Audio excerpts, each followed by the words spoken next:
भगवान बुद्ध से एक भिक्षु ने पूछा कि मैं सुखी होना चाहता हूँ, क्या करूँ? बुद्ध ने कहा कि तुम अपने मन से भोगों को निकाल दो। भोगों का लगाव तुम्हें सुखी होने नहीं देगा। भोगों से मित्रता मत करो, उनकी मित्रता तुमको नरक की ओर ले जाएगी। संसार के भोग चोर समान है, ये चोर तुम्हारी आयु को धीरे धीरे नष्ट करते रहेंगे। अपने मन से स्वार्थ की भावना को बिल्कुल निकाल दो। ऐसा करने से तुम्हारे मन में सम्यक ज्ञान उत्पन्न होगा। उस ज्ञान के सहारे तुम धीरे धीरे वैराग्य को प्राप्त कर लोगे। वैराग्य सर्व सुखों का खजाना है। एक भिक्षु ने पूछा कि मैं लोभ को मिटा नहीं पा रहा हूँ भगवान, मैं क्या करूँ? बुद्ध ने कहा कि तुम लोभ को एक सीमा में बांध दो, इस अंकुश से उसकी शक्ति कम हो जाएगी। अगर लोभ से सावधान नहीं होगे तो जीवन दुखों से भर जाएगा। लोभ एक प्रकार का फटा हुआ थैला है, उसको जितना भी भरोगे वह भर नहीं पाएगा।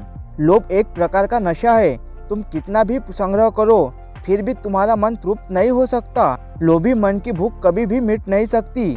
संग्रह करना छोड़ दो, क्योंकि साथ में कुछ भी नहीं जाता। बांटना प्रारंभ कर दो, जितना जितना बांटते जाओगे उतनी उतनी शांति तुम्हारे पास आती जाएगी। एक भिक्षु ने पूछा कि आत्मा कैसा है?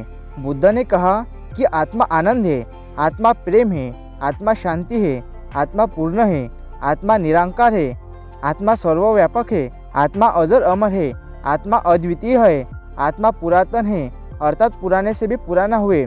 आत्मा स्त्री पुरुष और पशु पक्षी आदि सब के जीवों में समाया हुआ है।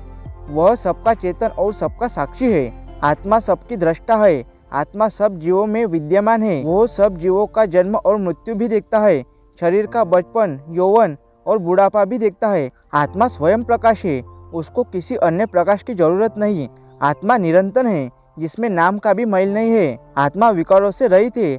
आत्मा अविनाशी है और वह जन्म मरण से रहित है।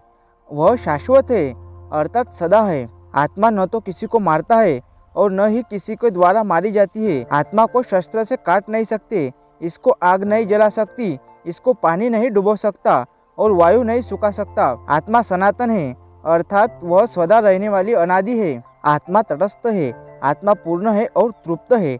आत्मा परम पवित्र है। आत्मा को इंद्रियों, मन और बुद्धि नहीं जान सकते, इसलिए वह अव्यक्त है। आत्मा तो इन सब से दूर है, इसलिए वह अचित्य है। आत्मा आश्चर्यमन है, क्योंकि उसको कोई विरला ही जान पाता है। आत्मा का अनुभव करना सबसे बड़ा कार्य है। आत्मा अवध्य है, क्योंकि उसका कभी भी किसी भी साधन से कोई भी नाश नहीं कर सकता। आत्मा सदा भरपूर और पूर्ण है। उसका जो अनुभव कर लेता है वह आनंद को प्राप्त कर लेता है।